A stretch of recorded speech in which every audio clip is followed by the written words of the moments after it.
Now, it's time for the Kids Corner. Do you have a sample of pyrite in your rock collection?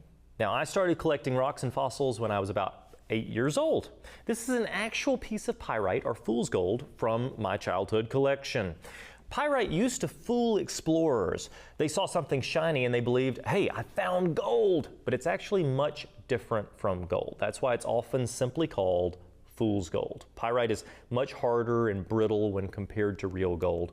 When you actually strike a piece of pyrite with a hammer, a shower of sparks will be produced. It might even shatter the piece of pyrite. Now, a sample of gold, when it's hammered, it actually absorbs the blow. It dents, it flattens out after repeated strikes. Now, while gold is scarce and valuable, pyrite is fun and beautiful, but it's usually not of great value. It's found around the world in numerous types of formations.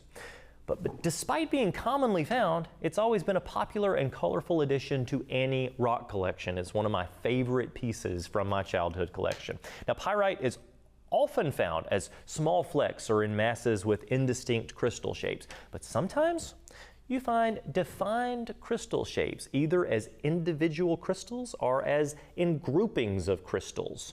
Most crystals of this type tend to be rather small, but larger single or groups of crystals, usually found in cube shapes like this one right here, are the least often found, and they have the greatest value to collectors. You can see how shiny that is.